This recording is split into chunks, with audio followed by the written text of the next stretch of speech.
살인하지 말라. 아멘. 살아계신 하나님의 말씀입니다. 오늘 본문의 말씀은 10계명 중에 6번째 계명인 살인하지 말라라는 계명입니다.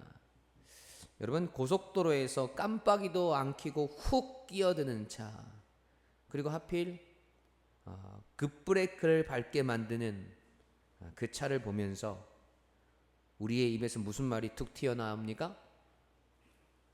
저 인간 진짜 죽고 싶어서 환장했나?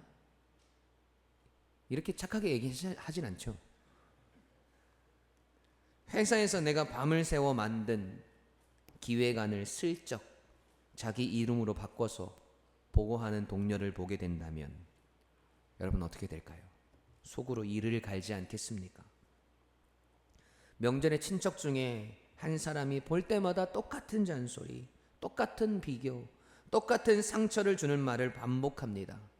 올해도 또 그 말을 듣는 순간, 저 사람이랑 진짜 이번 생에는 다시는 만나기 싫다고 여러분 생각해 보신 적 없으십니까? 여러분, 우리는 속으로든 입술의 고백으로든 참 쉽게 그 말을 합니다. 죽여버리고 싶다. 그런데 여러분, 정작 우리는 실제로 살인을 저지르지 않으니까 살인하지 말라라는 이 계명 앞에 서면 우리는 당당할 수도 있습니다. 이 계명이 그렇게 나에게 다가오지 않을 수 있다는 거예요. 그런데 오늘 하나님은 그 마음을 정확하게 파고드십니다. 오늘 6계명, 6번째 계명, 본문 함께 읽어볼까요? 시작. 살인하지 말라. 여러분, 이 계명은 10계명 중에 가장 짧은 계명입니다. 안식일에 대한 계명을 주실 때는 여러 절에 걸쳐서 그 이유를 설명하셨죠. 내 부모를 공경하라 라는 계명을 주실 때는 그리하면 내 생명이 길리라 라는 약속까지 붙이셨습니다. 그런데 이 살인하지 말라라는 계명은 아무 설명도 없어요. 아무 조건도 없어요. 그냥 살인하지 말라, 이게 다입니다. 왜 이렇게 짧을까요? 저는 이 짧음 자체가 하나님의 말씀이라고 생각합니다. 여러분, 어떤 진리는 설명이 필요 없어요. 생명 앞에서는 부연 설명이, 추가적인 설명이 필요가 없다라는 겁니다. 이 계명을 처음 듣는 사람들이 여러분 누구인지 기억하셔야 돼요. 이 계명을 듣는 사람들이 누구였습니까? 처음 듣는 사람들, 이스라엘 백성들이었죠. 이스라엘 백성들은 불과 3개월 전 금방 애굽에서 나왔어요. 애굽에서 생명이 여러분 어떻게 취급되었는지 여러분 아시지 않습니까? 노예였던 이스라엘 백성들의 생명이, 그리고 그 가정이 국가 권력에 의해서 아무렇지 않게 난도질 당했던 시절을 겪었어요. 애굽에서 이스라엘 백성들의 생명은 단지 국가가 계산하는 자원에 불과했습니다. 필요하면 늘리고 위협이 되면 없애는 것. 그런 세계에서 나온 사람들에게 하나님이 지금 완전히 다른 논리를 주시는 거예요. 너희 안에서는 그런 논리를 더 이상 쓰지 말아라 라고 하시는 겁니다. 그렇다면 여러분, 그 다른 논리란 정확하게 무엇일까? 오늘 본문이 우리에게 가장 먼저 알려주는 것이 바로 이것입니다. 첫 번째로, 생명의 처분은 하나님께만 있음을 잊지 말아야 합니다. 함께 읽어볼까요? 시작. 아멘. 여러분, 살인하지 말라라는 이 말씀, 히브리어 원어로 라차흐라는 단어입니다. 뭐라고요? 라차흐. 그런데 여러분, 히브리어에는 사람을 죽인다라는 뜻을 가진 단어가 여러 개가 있어요. 전쟁이나 사형 집행처럼 넓은 의미에서의 죽인다라는 뜻을 가리키는 단어도 따로 있어요. 그런데 이 라차흐는 그 중에서도 아주 좁고 구체적인 뜻을 가진 단어입니다. 권위 없이 자기 혼자 자기 판단으로 남의 생명을 빼앗는 것을 라차흐라고 해요. 다시 한번, 아무런 권위 없이 자기 혼자 자기 스스로의 판단으로 남의 생명을 빼앗는 것, 이것을 라차흐라고 합니다. 전쟁터에서 군인이 싸우다가 죽게 되는 것, 법정에서 정당한 재판을 거쳐서 형이 집행되는 것, 여러분 그것을 라차의라고 하지 않아요. 라차의는 개인이 스스로 재판관이 되어버려서 그 사람을 죽이는 것을 말합니다. 그리고 히브리어 문법을 보면 이 금지는 이번 한 번만 하지 말라라는 뜻이 아니에요. 결코 영원히 하지 말라는 문법입니다. 잠깐의 예외도 정상 참작도 허락하지 않는 표현이라는 거예요. 그러니까 이번만 살인하지 말라가 아니라 결단코 앞으로도 영원히 너희는 절대로 살인하지 말라라는 말씀인 거예요. 여러분, 몇 년 전부터 뉴스에 끊이지 않고 나오는 사건들이 있죠. 층간소음 때문에 이웃을 찾아가 흉기를 휘두른 사건, 보복 운전을 하다가 결국 사람을 죽음에 이르게 한 사건, 그 사건들을 잘 들여다보면 공통점이 있습니다. 처음엔 정말 작은 일들로 시작되었다는 거예요. 위층에서 나는 발소리, 깜빡이도 없이 끼어든 차 한 대. 그런데 바로 그 순간 가해자의 마음 속에서 이미 재판이 끝나 있어 버린 겁니다. 저 인간은 죽어도 싸다. 재판 정도, 증인도, 변호의 기회도 없이 그 자리에서 스스로 재판관이 되어서 상대방의 생명을 처분해도 된다는 판결을 자기 스스로 내리게 된 거예요. 서론에서 말씀드렸던 그 감정, 저 인간을 죽여버리고 싶다라는 그 마음이 누군가에게 브레이크 없이 그대로 손과 발로 이어져 버린 겁니다. 여러분, 이게 우리의 모습이에요. 우리 인간의 모습입니다. 우리 안에 똑같은 이러한 씨앗이 있어요. 다만 아직 싹을 틔우지 않았을 뿐입니다. 하나님은 말씀하십니다. 그 고난은 너희의 것이 아니라고 말씀하세요. 그 고난인 하나님의 것임을 말씀하십니다. 왜 그렇습니까? 창세기가 우리에게 답을 주고 있어요. 창세기 9장 6절 말씀 함께 읽어볼까요? 시작.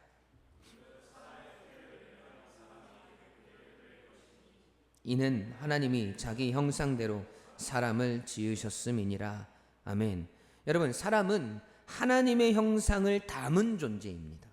그러니까 어떤 사람의 존재 가치를 함부로 판단하고 처분하는 것은 그 사람 안에 새겨진 하나님의 형상을 짓밟는 것과 똑같습니다. 우리가 누군가를 저 사람은 있으나 마나한 존재라고 판단할 때 우리는 사실 그 사람 안에 있는 하나님의 얼굴에 손을 대고 있는 거예요. 여러분, 이 판단은 아주 조용히 아무도 모르게 우리 안에서 일어납니다. 회사에서 실적이 안 나오는 후배를 저 사람은 있으나 마나 하고 마음속으로 지워버리는 것, 처음 보는 사람을 옷차림이나 말투만을 보고 얕잡아 보는 것, 나와 생각이 다르다는 이유로 저 사람은 말이 안 통해 하며 아예 상종하지 않는 것, 이 모든 것이 사실은 작은 규모의 라차흐입니다. 칼을 들지 않았을 뿐 우리 손으로 그 사람의 존재 가치를 처분해 버리는 것이죠. 그렇다면 우리는 어떻게 해야 합니까? 여러분, 거창한 큰 결심이 필요한 게 아니에요. 누군가를 판단하려는 마음이 우리에게 올라오려고 할 때 바로 그 순간 잠깐 멈추어 서서 이렇게 한번 물어보는 것은 어떻습니까? 이 사람도 하나님의 형상이 담겨진 사람이지. 이 사람도 하나님의 형상을 담은 사람이지. 여러분, 그 한 걸음부터 시작하면 되는 겁니다. 재판관의 의자에서 내려와서 그 자리를 다시 하나님께 돌려드리는 여러분이 되시길 간절히 축원합니다. 재판관이 되고 싶은 그 마음 내려놓고 생명의 주권을 하나님께 온전히 돌려드리는 그 생명 안에 하나님의 형상이 담겨 있음을 늘 잊지 아니하고 그 생명을 소중하게 여기고 고귀하고 존귀하게 여길 수 있는 저와 여러분이 되시길 주님의 이름으로 간절히 축원합니다. 아멘. 두 번째로, 여러분, 살인은 손이 아니라 마음에서 시작됨을 알아야 됩니다. 함께 읽어보겠습니다. 시작. 아멘. 여러분, 성경에서 최초의 살인이 누구 사이에 일어났는지 아십니까? 낯선 사람 사이가 아니에요. 형제 사이에서 최초의 살인이 일어났습니다. 가인과 아벨 두 형제가 하나님께 제사를 드렸어요. 아벨은 양의 첫 새끼를 드렸고 가인은 땅의 소산을 하나님께 드렸습니다. 그런데 하나님은 아벨의 제물은 받으시고 가인의 제물은 받으시지 않으셨어요. 가인의 얼굴이 어두워졌습니다. 자기는 인정받지 못했는데 동생은 인정받았다는 것, 그 비교가 가인의 마음에 불을 붙인 거예요. 그런데 여러분, 하나님은 가인을 그냥 내버려 두시지 않았어요. 살인이 일어나기 전에 먼저 그에게 경고를 하셨습니다. 가인의 마음에 그 살인에 대한 충동이 일어나는 걸 하나님이 보셨단 말이에요. 그래서 하나님이 말씀하세요. 창세기 4장 7절 함께 시작. 내가 선을 행하면 어찌 낯을 들지 못하겠느냐. 선을 행하지 아니하면 죄가 문에 엎드려 있느니라. 죄가 너를 원하나 너는 죄를 다스릴지니라. 아멘. 하나님은 가인에게 분명히 말씀하셨습니다. 죄가 문 앞에서 웅크리고 앉아서 너를 노리고 있다고. 하지만 그 죄를 다스릴 수 있다고. 가인에게 멈출 기회가 있었어요. 하나님이 손수 그 문 앞까지 찾아오셔서 알려주셨단 말이죠. 그런데 가인은 그 문을 열어주고 말았습니다. 창세기 4장 8절 시작.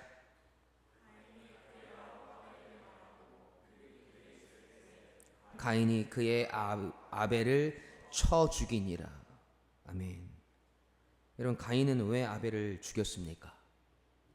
갑자기 우발적으로 그런 게 아니에요.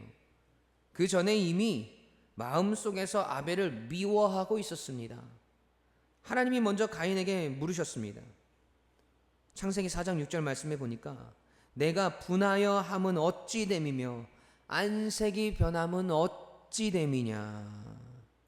들판에서 가인의 손이 움직이기 전에 살인은 이미 가인의 마음속에서 일어나고 있었던 겁니다. 그리고 하나님은 이렇게 말씀하세요. 창세기 4장 10절 함께 시작. 아멘. 여러분, 아벨의 피는 조용히 땅에 스며들지 않았습니다. 하나님을 향해 소리쳐 호소했다고 이야기해요. 여러분, 예수님이 이 계명을 어떻게 해석하셨는지 아십니까? 마태복음 5장 21절 22절 말씀 함께 읽겠습니다. 시작. 옛사람에게 말한 바 살인하지 말라. 살인하는 자는 심판을 받게 되리라 하였다는 것을 너희가 들었으나 나는 너희에게 이르노니 형제에게 노하는 자마다 심판을 받게 되고. 아멘. 예수님은 이 계명을 없애신 게 아니에요. 그 뿌리까지 파고들어서 가신 겁니다. 그냥 단순한 살인, 그 살인을 말하는 게 아니라 형제를 미워하는 것에 대한 이야기를 하세요. 손에 피를 안 묻혔다고 그 계명 앞에서 무죄한 것이 아니라는 겁니다. 여러분, 오늘 이 본문을 들으면서 저는 살인을 안 했으니까 통과라고 생각하셨다면 예수님은 정확하게 그 지점을 겨누고 계신 거예요. 여러분, 세상 사람들의 모임에 한번 가보세요. 진짜 가라는 말은 아니에요. 술 한잔 들어가면 꼭 나오는 순서가 있어요. 어떤 순서? 그 자리에 없는 사람 이야기를 하기 시작합니다. 그 사람이 있잖아요. 사실은 말이죠. 하고 시작해서 다들 맞장구를 치면서 그 사람의 실수 하나, 약점 하나를 안주 삼아서 씹어대기 시작합니다. 웃으면서 하는 이야기가 사실은 그 자리에 없는 사람의 평판을 산산조각 내는 일이라는 것이죠. 정작 그 도마 위에 올라있는 그 사람은 그 자리에 없기 때문에 자기가 지금 어디서 어떻게 난도질 당하고 있는지 모릅니다. 하지만 여러분, 그것도 살인의 한 얼굴이에요. 친구들 단톡방이나 동창 모임을 한번 대화방을 열어보십시오. 언젠가부터 어떤 이름 하나가 대화에서 슬며시 빠져 있지는 않습니까? 다 같이 모일 약속을 정할 때도, 여행 계획을 짤 때도 그 사람 이름만 쏙 빠져서 이야기가 진행됩니다. 대놓고 싸운 것도 아닌데 어느 순간 그냥 없는 사람 취급을 한다는 거예요. 여러분, 그것도 살인의 한 얼굴입니다. 그리고 여러분의 마음속에 그 사람은 이제 끝났어, 다시는 안 봐 하고 문을 쾅 닫아버린 얼굴 하나쯤은 다 있으실 거예요. 겉으로는 마주치면 인사도 하고 웃기도 하지만 마음속에서는 이미 그 사람과의 관계를 완전히 끝내버린 거지요. 여러분, 그것도 살인의 한 얼굴입니다. 칼로 찌르지 않았을 뿐이에요. 우리는 매일 말로, 표정으로, 침묵으로 누군가를 살인하며 삽니다. 사도 요한도 이렇게 말해요. 요한일서 3장 15절 말씀 함께 읽겠습니다. 시작.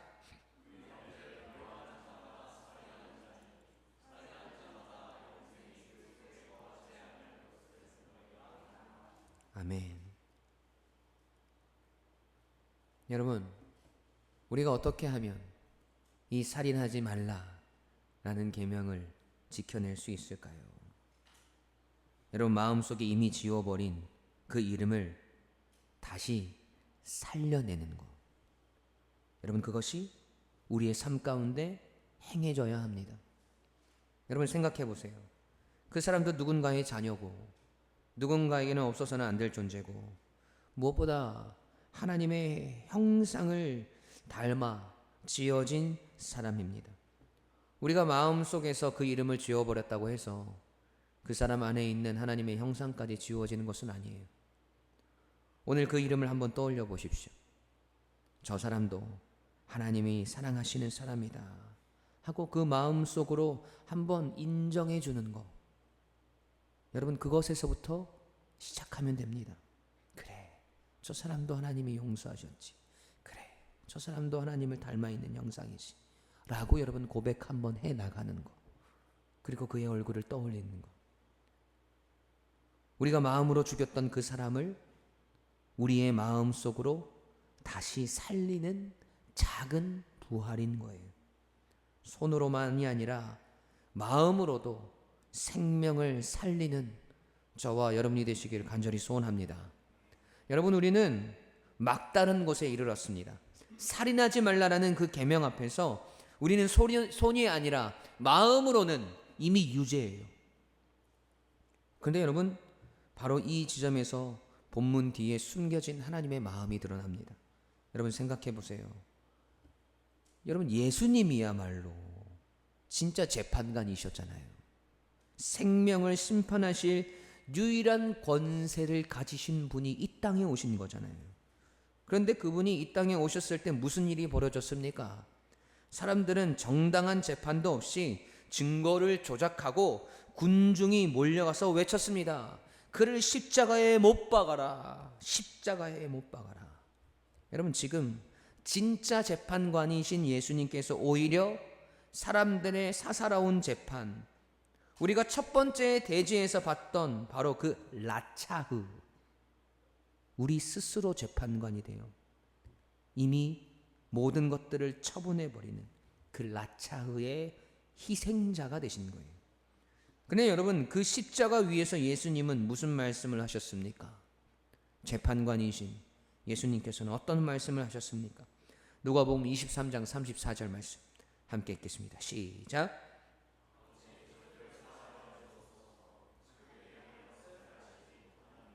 아멘. 여러분, 이게 무슨 말씀이에요? 두 번째 대지에서 우리는 마음으로 누군가를 미워하고 치우고 문을 닫아버리는 것도 살인이라고 배웠습니다. 그런데 예수님은 자신을 죽이려는 사람들 앞에서 정반대로 하셨어요. 미워하지 않으셨습니다. 마음의 문을 닫지 않으셨어요. 오히려 그들을 용서하셨습니다.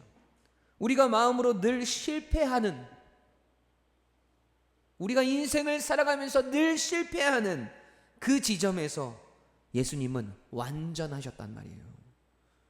그리고 그 완전하신 분이 우리 대신 심판을 받으셨습니다.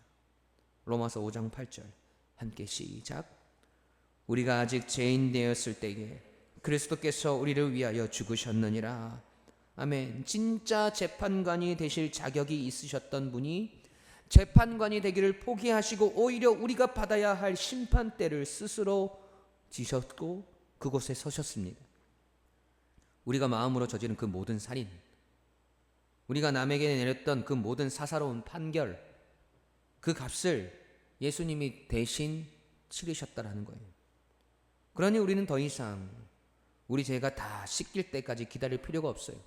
그리스도의 죽음으로 우리는 이미 자유합니다. 여러분, 이번 주 여러분의 각자의 자리로 돌아가시면 우리가 수도 없이 우리 마음속으로 살인했던, 수도 없이 우리의 마음속으로 판결했던, 우리의 인생의 라차의 범위 안에 있었던 그 모든 사람, 그 사람들을 한번 떠올려 보시기 바랍니다.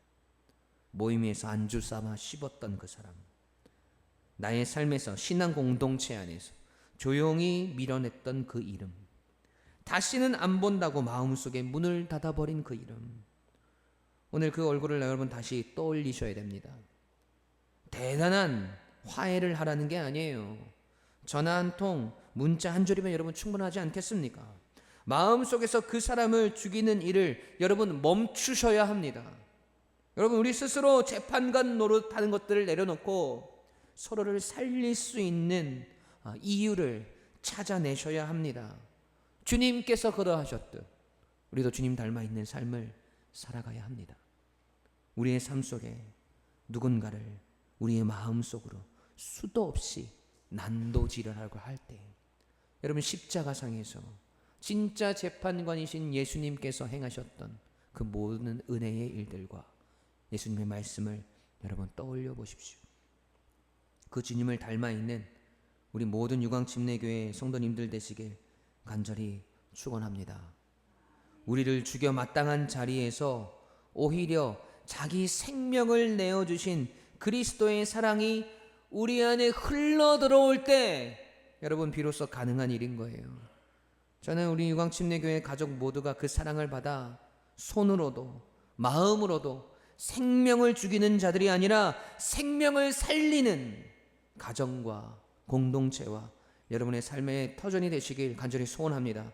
저희 여러분 모두 죽이는 자가 아니라 살려내는 자로, 살리는 자가 되시길 주님의 이름으로 간절히 축원합니다. 아멘. 우리 함께 찬양할까요? 우리는 하나님의 자녀. 오늘 말씀을 기억하며 함께 고백합시다.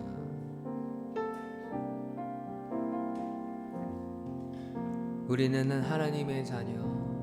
우리는 하나님의 자녀. 주 사랑하네, 주 사랑하네. 우리 거할 때 주님 나를 사랑하신 것 같이 우리도 서로 사랑할 수 있네. 우리는 주의 몸된 교회, 우리는 주의 몸된 교회. 모든 지체가 하나 될 때 예수님의 마음을 닮아가며 고통과 즐거움 함께 나누네. 여러분, 우리는 하나님의 형상이에요. 하나님 안에서 우리 서로 이어져 주가 거하신 성전이 되네. 모퉁이 돌 대신 예수와 하나 되게 하신 성령 안에 함께 지워져 가네. 다시 한번 고백합시다. 우리는 하나님의 자녀. 우리는 하나님의 자녀. 주님의 사랑 안에, 주 사랑 안에 우리 거할 때 주님 나를 사랑하신 것 같이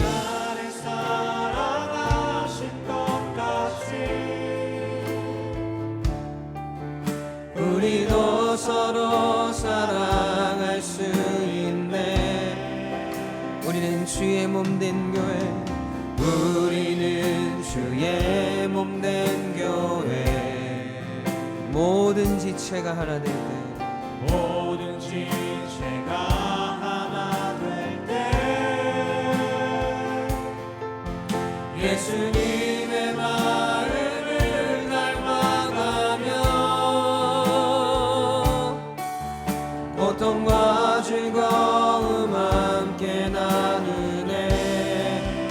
하나님 안에서, 하나님 안에서 우리 서로 이어져 주가 거하실 성전이 되네.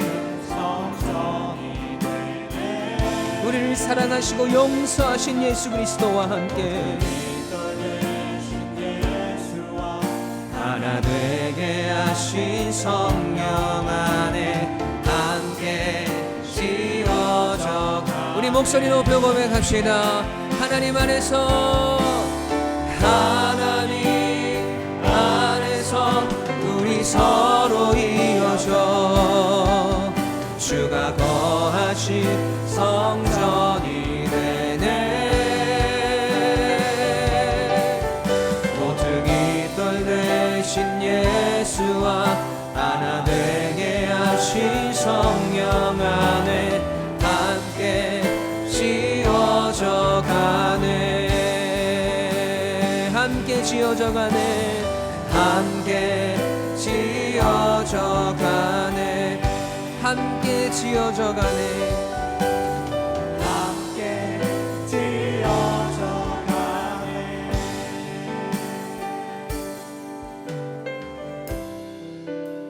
여러분, 우리 가슴에 손을 얹고 우리 기도합시다.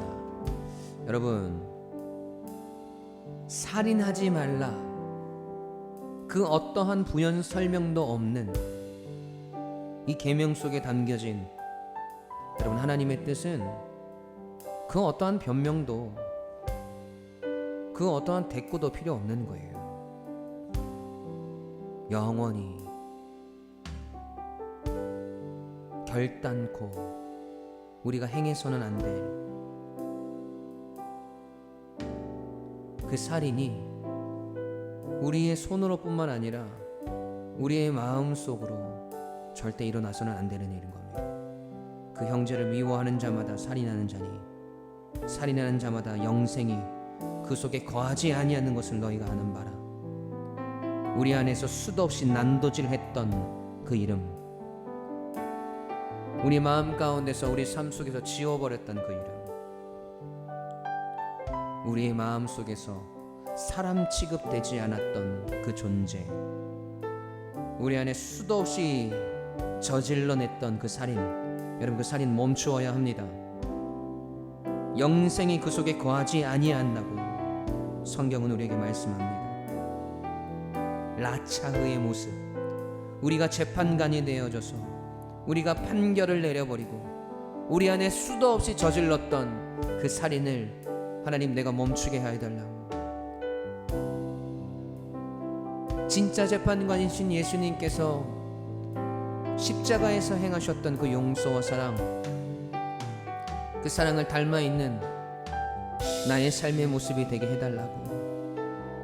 내가 지워버렸던 그 사람 속에 담겨진 하나님의 형상을 하나님 내가 바라보게 해달라고. 그래서 다시 그들을 살려낼 수 있는 내 마음 속에서, 내 삶 속에서 그들을 다시 살려내는 작은 부활의 모습을 이루어내는 하나님 나의 삶이 되게 해달라고. 교만한 나의 모습, 날마다 아무렇지 않게 저질렀던 그 라차흐의 살인을 하나님 내가 멈추어내는,